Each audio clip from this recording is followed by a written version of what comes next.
जी स्वर्गीय घुले भैया यांच्या आरोपींना पकडण्यासाठी जी सभा झाली, जे आंदोलन झालं, त्या आंदोलनाला आमचा सुद्धा पाठिंबा आहे। त्या कुटुंबाला न्याय मिळाला पाहिजे ही आमची सुद्धा मागणी आहे। जे आरोपी आहेत ते अटकसुद्धा झाले पाहिजे ही सुद्धा आमची मागणी आहे। परंतु तिथं आलेल्या गुणरत्न सदावर्ते याने मराठा समाज आणि संघर्ष योद्धा मनोजदादा जरांगे पाटील यांच्याबद्दल अश्लीलपणे वक्तव्य केले, टिंगलटावाळी केली, मनोजदादावर अश्लील शेरेबाजी केली आणि विशेषतः मराठा समाजावर आणि मराठा समाजातल्या नेत्यावर सुद्धा शेरेबाजी केली।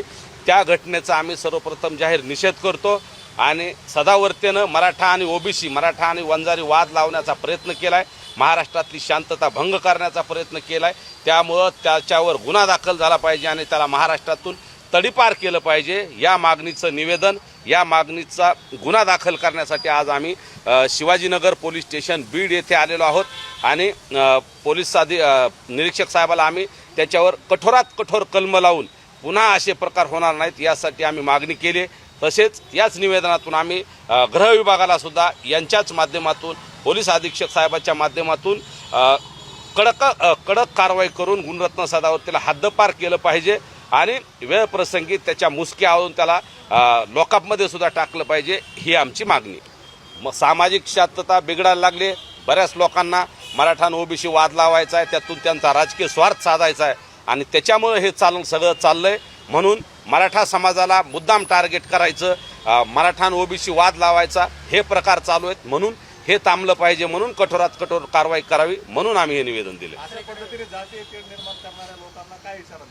जातीय तेढ निर्माण करणाऱ्यावर कठोरात कठोर कारवाई झाली पाहिजे आणि जातीत भांडणं लावून राजकीय स्वार्थ कोणी साधू नये ही सुद्धा आम्ही मागणी केली। सदावर्ते असतील किंवा असे काही वाचाविरत या समाजात ते जाणून बुजून मराठा समाज आणि मनोजदादाला अतिशय खालच्या भाषेत बोलत असतात, त्यांच्यावर कारवाई झाली पाहिजे ही आमची मागणी।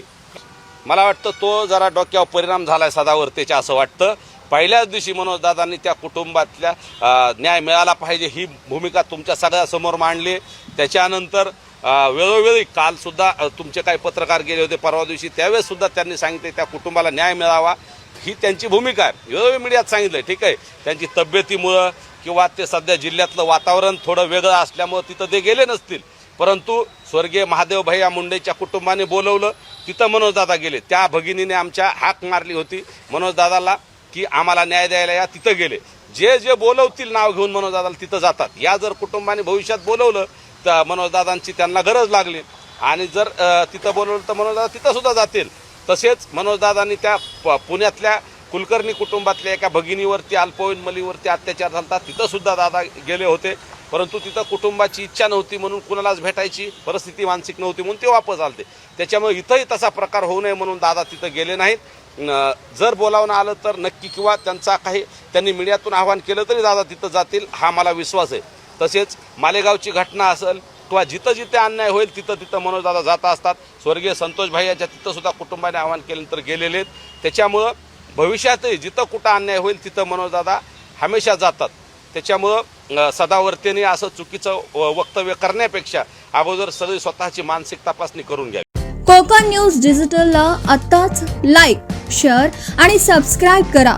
बेल आयकॉन दाबून सर्व अपडेट्स सर्वप्रथम मिळवा।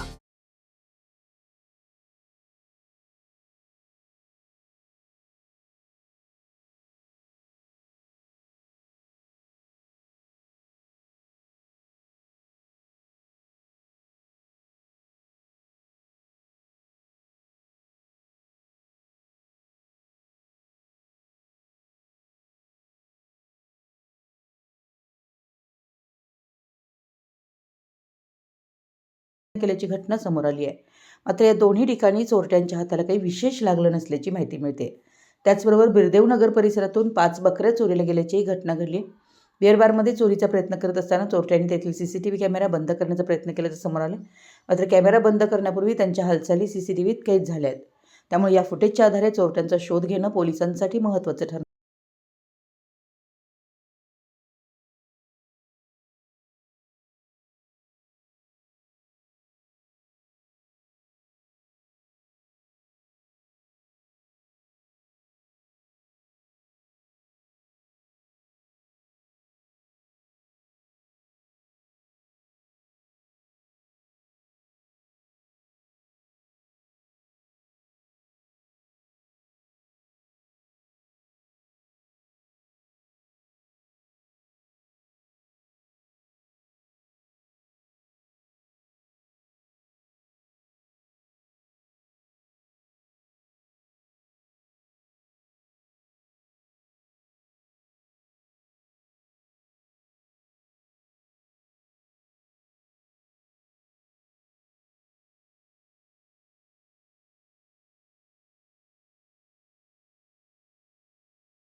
ह्या CGPच्या आंदोलनाच्या पार्श्वभूमीवर आपल्या स्वतःची पोळी वाजून घ्यायचा प्रयत्न सुरू केलेला आहे.